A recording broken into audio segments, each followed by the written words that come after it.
Assalamualaikum warahmatullahi wabarakatuh. Selamat siang adik-adik. Bagaimana kabarnya? Adik-adik, pembelajaran daring harus kita lakukan dalam menyikapi pandemi COVID yang sampai sekarang belum selesai. Nah, sekarang ini rasanya kita bisa membedakan bahwa betapa mahalnya kesehatan pada masa sekarang ini. Namun, di balik permasalahan yang sekarang secara umum di dunia dihadapi, maka sebenarnya banyak juga hal-hal positif yang kita dapatkan dengan diberlakukannya work from home atau school from home. Ya. Nah, antara lain dari sisi kesehatan sekarang adalah mulai kembali atau dimulainya kembali budaya hidup bersih dan sehat, yaitu berupa cuci tangan setiap kali kita akan melakukan atau selesai melakukan sebuah kegiatan. Baik adik-adik, untuk pertemuan pada sesi ini kita akan membahas tentang bagaimana menganalisis sebuah data hasil penelitian. Sebelumnya, saya ingin mereview sejenak bahwa kegiatan dari penelitian itu adalah proses pengumpulan data, proses pengolahan data, proses menganalisa data, dan proses menyajikan data. Nah, beberapa pertemuan yang lalu kita sudah sampai pada proses mengolah data. Nah, setelah data itu kita olah, maka tahapan berikutnya itu adalah proses analisa data. Dalam analisa data hasil penelitian, ini yang umum atau yang biasa dilakukan oleh peneliti dalam proses melakukan analisa data itu dilakukan berdasarkan jumlah variabelnya. Ya, jadi berdasarkan jumlah variabelnya. Nah, apabila kita melakukan analisa data berdasarkan jumlah variabelnya, maka ada proses analisa data yang namanya analisa univariat, analisa bivariat, dan analisa multivariat. Univariat berarti kita akan menganalisa hanya satu variabel saja. Bivariat kita menganalisa dua variabel, dan multivariat itu menganalisa lebih dari dua variabel. Ya. Nah, ini nanti tergantung kepada jumlah variabel yang adik-adik teliti. Kalau memang adik-adik hanya meneliti satu variabel, berarti analisanya hanya analisa univariat. Tapi kalau adik-adik meneliti dua variabel, misalkan judul-judul yang kata pertamanya itu adalah kata hubungan atau korelasi, nah ini biasanya melibatkan dua variabel. Maka analisanya selain analisa univariat, juga analisa bivariat. Sedangkan yang ketiga nanti adalah analisa multivariat. Itu memang diperuntukkan apabila kita melakukan penelitian itu lebih dari dua variabel. Nah, apabila kita melakukan analisa multivariat, maka kita tetap juga harus melakukan analisa univariat, bivariat, baru multivariat. Nah, mari kita sekarang mulai untuk analisa univariat. Ya. Analisa univariat Itu seperti yang saya katakan tadi, bahwa analisa univariat ini adalah analisa yang dilakukan hanya pada satu variabel penelitian. Ya. Nah, pada dasarnya analisa univariat itu sama dengan analisa deskriptif. Analisa deskriptif dari hasil penelitian dapat dilakukan terhadap data umum. Data umum ini seperti dalam kuesioner kemarin itu adalah data demografi. Ya. Namun analisa deskriptif juga bisa digunakan untuk menganalisa data khusus, yaitu tentang variabel yang diteliti. Analisa univariat ini dapat dilakukan melalui proses pembuatan tabel atau grafik terlebih dahulu. Ya, jadi setelah adik-adik melakukan pengolahan data, kemudian membuat tabel atau grafik, ini adalah dalam rangka mempersiapkan analisa, ya, analisa univariatnya atau analisa deskriptifnya. Nah, di dalam analisa univariat, apabila datanya ini numerik, ya, ini dapat disertakan perhitungan min atau rata-rata, median, ya, nilai tengah, modus, dan standar deviasi. Ya, jadi kalau misalkan adik-adik itu melakukan penelitian tentang tinggi badan, berat badan, ya, maka analisa univariat ini adik-adik harus mencantumkan perhitungan nilai min, median, modus, dan standar deviasi. Ya, ini memang parameter yang harus ada ketika kita melakukan analisa univariat untuk data numerik. Ya, data numerik itu adalah data interval atau rasio. Nah, namun apabila data hasil penelitiannya adalah data kategorik, nominal atau ordinal, ya, maka parameter yang bisa digunakan untuk analisa deskriptif atau analisa univariat itu adalah modusnya atau nilai prosentasenya. Ya. Jadi bisa menggunakan nilai modus, bisa juga menggunakan nilai prosentasenya. Nah, pada dasarnya analisa univariat ini adalah untuk digunakan sebagai dasar, ya, dalam penyusunan hipotesa. Jadi sebenarnya kalau adik-adik melakukan penelitian dengan dua variabel, misalnya korelasi, ya, korelasi atau hubungan, ya, itu kalau memang penelitian analitik, maka harus dilakukan proses penyusunan hipotesa. Nah, penyusunan hipotesa itu bisa dimulai dari hasil analisa univariat dari masing-masing variabel yang diteliti. Nah, oke. Ini ada sebuah contoh, ya, sebuah contoh tampilan sebuah data yang akan kita lakukan analisa deskriptif. Ya. Nah, tampilannya berbentuk apa? Tampilannya adalah berbentuk grafik. Ya. Nah, ini adalah contoh dari sebuah grafik kejadian demam berdarah. Nah, kalau variabelnya sih bisa disesuaikan dengan variabel adik-adik yang adik-adik teliti maksudnya. Ya. Misal ini, ya, misal anggap saja ini adalah grafik kejadian gizi buruk. Grafik kejadian gizi buruk dalam rentang waktu 1 tahun. Dimulai bulan Desember sampai bulan November. Ini 1 tahun kan?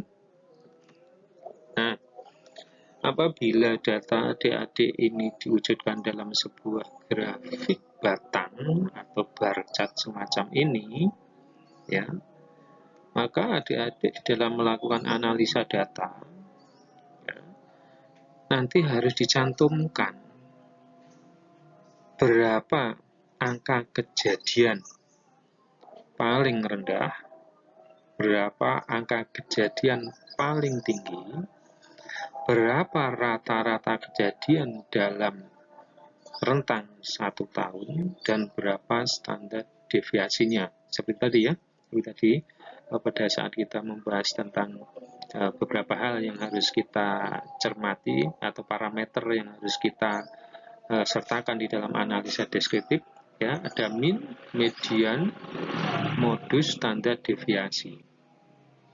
Ya. Nah, jika adik-adik punya sebuah grafik semacam ini, grafik batang ya, maka adik-adik akan bisa melihat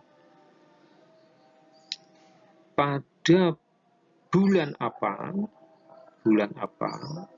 kejadiannya paling sedikit. Juli. Ya, ini merupakan yang paling sedikit. Kemudian bulan apa yang paling banyak? November. Ya. Nah, ini harus muncul di dalam analisa itu. Berapa kejadian paling sedikit, berapa kejadian paling besar, kemudian cari dulu rata-rata kejadian dalam 1 tahun, ya. Kemudian cari standar deviasinya.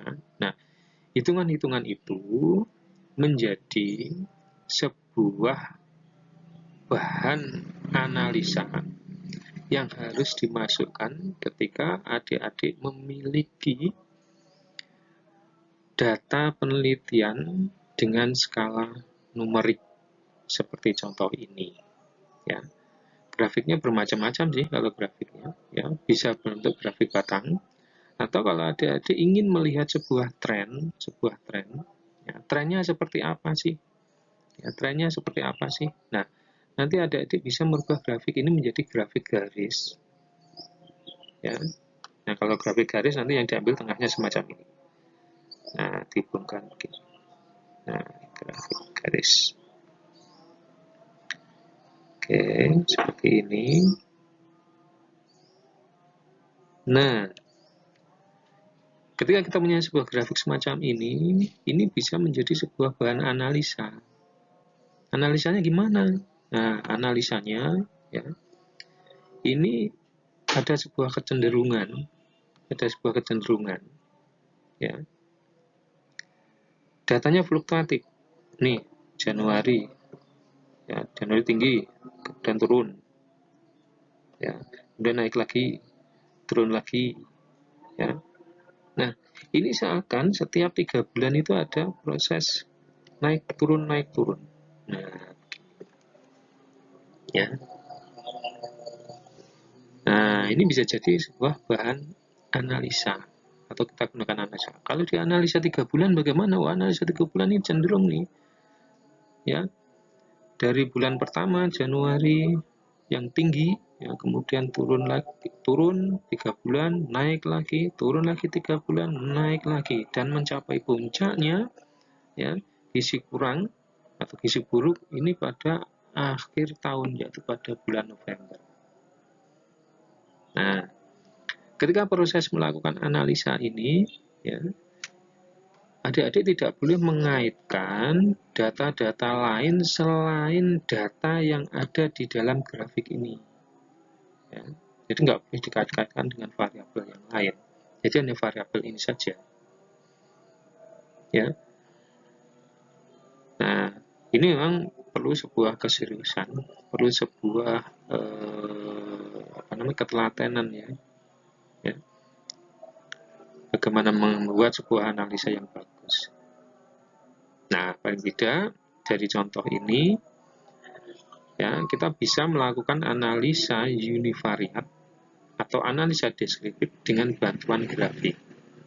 Bisa juga analisa deskriptif itu dengan bantuan tabel satu variabel. Nah, tabel satu variabel itu jika data penelitiannya itu berskala kategori nominal ordinal. Ya, itu bisa digunakan tabel yang satu variabel atau tabel apa namanya? Tabel univariat. Ya. Nah, adik-adik di dalam melakukan analisa, ya, analisa seperti ini, analisanya menggunakan apa? Analisa univariatnya, analisanya menggunakan grafik. Nah, jenis analisa ini harus sudah tercantum ketika adik-adik membuat proposal. Ya, jadi di proposal sudah ada. Ya, analisa data. Yang pertama, analisa univariat. Analisa univariatnya menggunakan apa? Analisa univariat menggunakan grafik. Ya, atau analisa univariatnya menggunakan tabel. Nah, ini sudah harus tercantum di dalam proposal, utamanya adalah pada bab metode penelitian. Ya, sorry, bukan metodologi ya, tapi metode penelitian.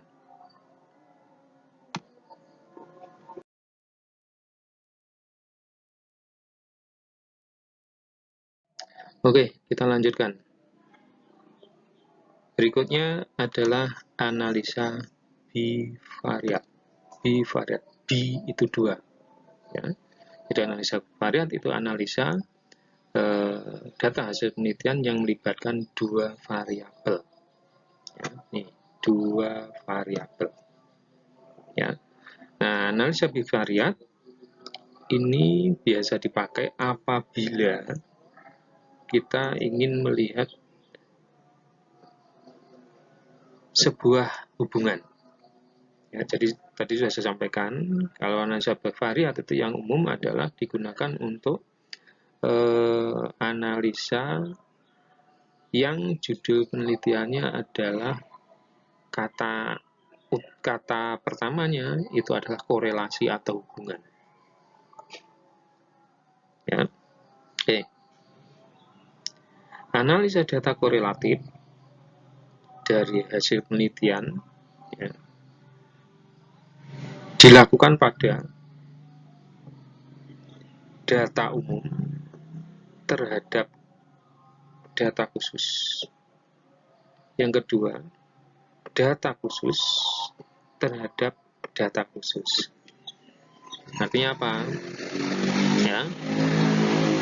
Ketika kita melakukan analisa korelasi, ini kita bisa mengkorelasikan antara data umum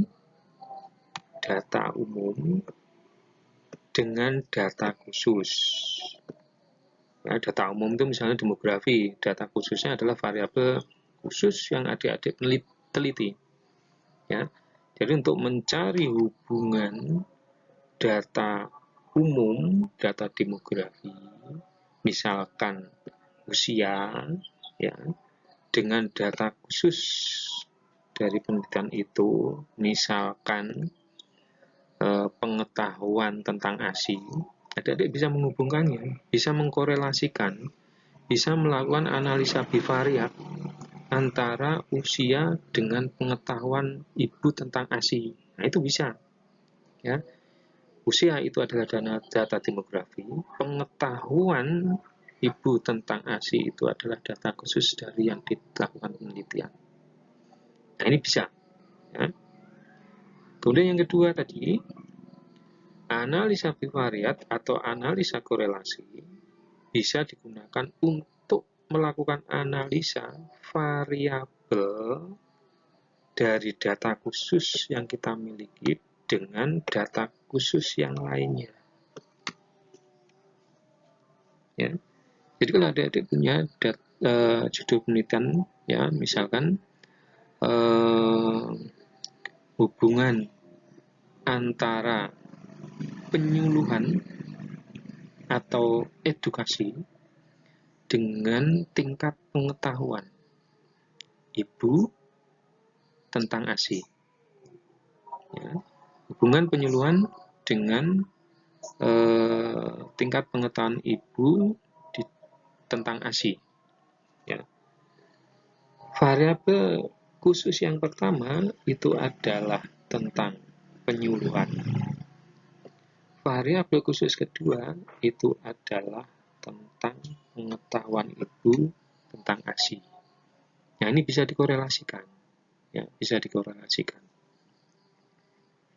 Oke ya, saya ulangi. Jadi, analisa bivariat yang pada umumnya adalah digunakan untuk analisa korelatif, itu bisa digunakan untuk menghubungkan data umum hasil penelitian dengan data khusus hasil penelitian. Juga bisa digunakan untuk menghubungkan data khusus hasil penelitian dengan data khusus hasil penelitian yang lainnya. Ya. Nah, analisa bivariat itu dapat dilakukan dengan pembuatan tabel kontingensi atau grafik korelasi dua variabel. Ya, ini adalah dua cara untuk melakukan analisa bivariat, ya, yaitu dengan menggunakan tabel kontingensi dan grafik korelasi. Ya, nah berikutnya analisa bivariat untuk data numerik atau data kategorik dapat menggunakan bantuan statistik. Ya, untuk melakukan pengujian hipotesa. Oke, di sini untuk tahap pertama di sini ya, tabel kontingensi dan grafik korelasi ini adalah analisa bivariat yang tanpa menggunakan uji hipotesa. Ya, jadi tidak ada uji statistiknya. Ya, jadi data dua variabel itu hanya diwujudkan dalam sebuah tabel, namanya tabel kontingensi, atau diwujudkan dalam sebuah grafik korelasi dua variabel. Ya, data yang diwujudkan dalam tabel kontingensi atau grafik itu bisa dilakukan analisa ya, dari angka-angka yang muncul. Namun apabila penelitiannya itu adalah penelitian analitik, ya, maka analisa bivariat ya itu bisa menggunakan bantuan statistik. Ya. Jadi dengan demikian, ini bahwa analisa bivariat itu bisa digunakan dengan menggunakan metode atau menggunakan dua cara, yaitu dengan analisa deskriptif dan analisa analitik. Ya. Jadi kalau penelitian adik-adik itu hanya membuat sebuah gambaran tanpa melakukan uji hipotesa, maka adik-adik cukup memakai yang satu ini. Ya, analisa dua variabel dengan menggunakan tabel kontingensi atau grafik korelasi. Tapi kalau penelitian adik-adik itu adalah penelitian analitik, penelitian yang bertujuan untuk melakukan generalisasi, maka adik-adik harus menggunakan analisa bivariat dengan bantuan statistik. Ya, ini tolong dipahami nih. Nah, ini contoh-contoh dari analisa bivariatnya.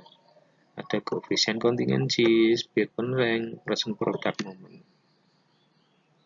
Ya.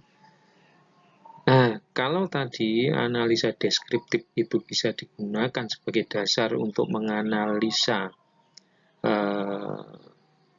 bivariat, ya, atau analisa univariat bisa digunakan sebagai dasar di dalam analisa bivariat, maka analisa bivariat ini bisa digunakan sebagai dasar untuk analisa multivariat. Ya, jadi tingkatannya begitu. Ya, jadi kalau adik-adik melakukan penelitian dua variabel, maka harus dilakukan analisa satu variabel dulu sebelum melakukan analisa dua variabel. ya. Tapi kalau adik-adik menggunakan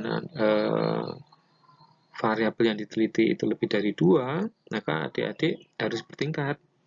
Harus menganalisa dulu satu variabel, kemudian dianalisa 2 variabel, baru berikutnya menganalisa dengan lebih dari 2 variabel. Oke, ini saya ambilkan contoh ya. Analisa bivariat. Ya, analisa bivariat tetapi tidak menggunakan analisa statistik. Ya, dengan kata lain ini analisanya hanya analisa deskriptif. Ya. Nah, contohnya adalah dengan melalui pembuatan tabel kontingensi. Ya.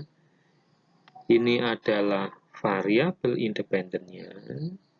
Ini adalah variabel dependennya. Masih ingat bagaimana cara membuat tabel kontingensi kan? Nah, oke. Ya. Jadi ini adalah variabel independen, ini adalah variabel dependennya. Ya. Nah, dari angka-angka ini kita bisa melakukan analisa, ya, bisa melakukan analisa. Ya. Analisanya bagaimana? Ya. Hubungan dari 2 variabel antara ini letak kontainer dengan kejadian demam berdarah, letak kontainer dengan demam berdarah, atau misalkan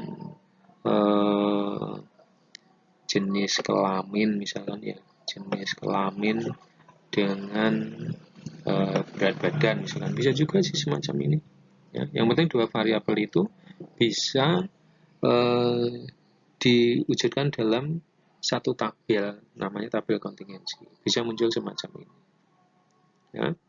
Nah, kemudian setelah kita buat sebuah tabel kontingensi semacam ini ya, kita bisa ya melakukan analisa ini. Contoh nih ya,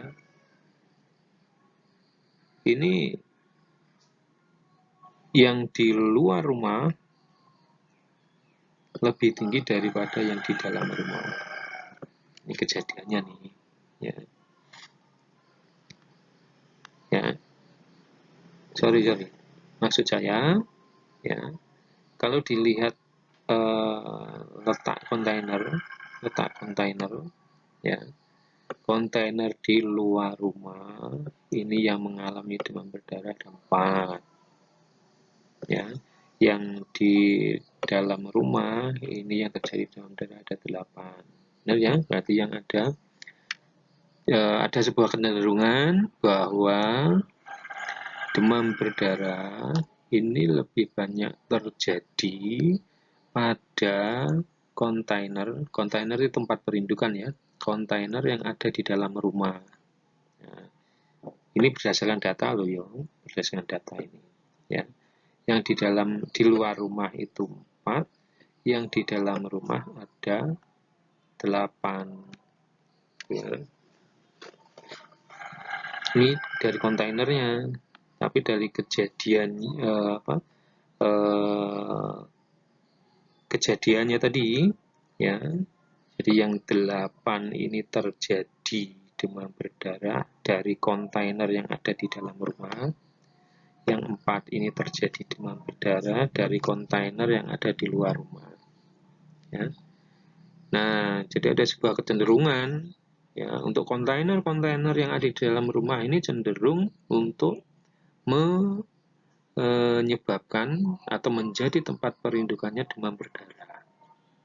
Nah, itu salah satu bagaimana kita melakukan analisa terhadap 2 variabel atau analisa bivariat yang sudah kita wujudkan dalam tabel kontingensi. Nah, tadi saya sampaikan juga analisa bivariat bisa dalam bentuk grafik korelasi ya. Ini saya ambilkan dari mata kuliah statistik yang pernah kita pelajari ya. Jadi ini variabel 1, ini variabel 2 ya. Kalau nanti datanya itu diplotkan dalam sebuah sumbu koordinat, maka titik-titik ini akan terbentuk nih. Ya, ini akan terbentuk. Nah, tren ini yang bisa kita gunakan untuk membuat sebuah analisa. Ya, kalau berbentuk semacam ini plottingnya, maka ini menunjukkan ada korelasi. Ya, kalau korelasinya korelasi positif, kalau trennya semacam ini korelasi negatif. Ya, kalau nyebar titik-titiknya itu berarti tidak ada hubungan antara dua variabel itu. Ya, sedangkan yang berikutnya, ya ini ada hubungan nih sebenarnya, ada hubungan kan membentuk sebuah bentuk tertentu ya, tapi tidak linier gitu hubungannya. Ya, nah ini adalah analisa bivariat dengan menggunakan grafik korelasi. Ya, oke adik-adik, ya tadi saya selalu memakai kata cenderung. Ya, ini hubungannya bagaimana? Oh, ini hubungan cenderung berkorelasi positif ini. Kenapa saya katakan cenderung? Karena dalam analisa bivariat tanpa menggunakan analisa statistik, kita belum bisa membuat kesimpulan secara pasti. Ya, pastinya di mana atau pastinya kapan? Ya, pastinya ketika kita sudah melakukan pengujian hipotesa. Selanjutnya, untuk analisa bivariat dengan menggunakan statistik. Analisa bivariat dengan menggunakan statistik, ya, maka di dalam proposal, apabila adik-adik menggunakan analisa statistik, maka adik-adik harus menetapkan terlebih dahulu ketentuan-ketentuannya. Nih, ya, ditetapkan dulu. Jadi di proposal harus sudah ada. Analisa statistiknya menggunakan apa? Ujinya apa? Ya. Oh, misalkan adik-adik menggunakan persen. Oke, persen. Ya. Kemudian berapa besaran alfanya? Alfanya berapa? 5% kah? 10% kah? Atau 15%? Ya. Kemudian yang ketiga, ini ketetapan pengambil kesimpulan. Ketetapan pengambilan kesimpulannya bagaimana? Ya, ketetapan pengambilan kesimpulan itu adalah bagaimana menetapkan penerimaan atau penolakan hipotesa nol. Ya, ini contohnya nih. Ini yang apabila kita menggunakan software. Ya, apabila kita menggunakan software, maka ketetapan pengambilan kesimpulan dari analisa statistik itu adalah seperti ini. Hipotesa nol ditolak jika p-value lebih kecil sama dengan alfa. Masih ingat ya? Hipotesa nol diterima jika p-value lebih besar dari alfa. Nah, ini adalah ketetapan penerimaan atau penolakan hipotesa nol apabila adik-adik menggunakan pengujian statistik. Ya, saya ulangi. Jadi kalau adik-adik nanti menggunakan analisa statistik, maka harus sudah dicantumkan 3 hal ini. Ya. Ujinya apa? Alfanya berapa? Kesimpulan penerimaan atau penolakan hipotesanya seperti apa? 3 hal ini harus dituliskan di dalam analisa data apabila adik-adik menggunakan analisa statistik. Ya, jadi proposal adik-adik harus sampai ke sini. Ya, harus sampai ke sini. Dilengkapi semua ini proposalnya. Ini adalah contoh ya, contoh dari analisa statistik dengan melibatkan 2 variabel. Analisa dengan 2 variabel, ya, menggunakan analisa persen, ya, ya ini, ya ini luarannya maksudnya ya. Nah ini adik-adik masih ingat dan jagoan semua ya tentang bagaimana memproses statistik, analisa statistik dengan menggunakan software ya semacam ini. Ini contoh saja loh ya.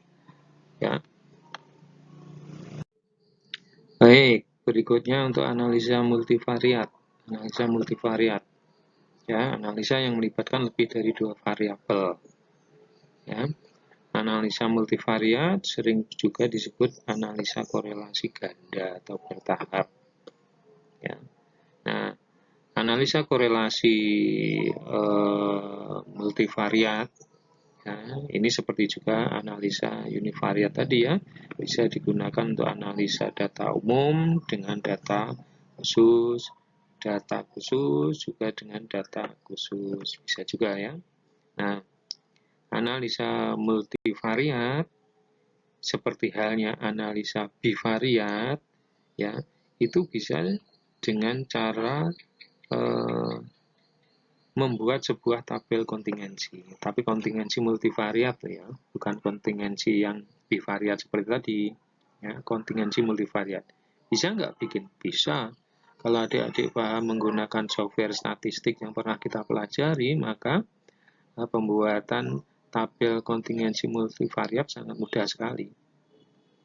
Ya, nih, ya, diingat kalau menggunakan tabel kontingensi berarti ini analisanya masih analisa deskriptif, ya, tidak menggunakan uji statistik.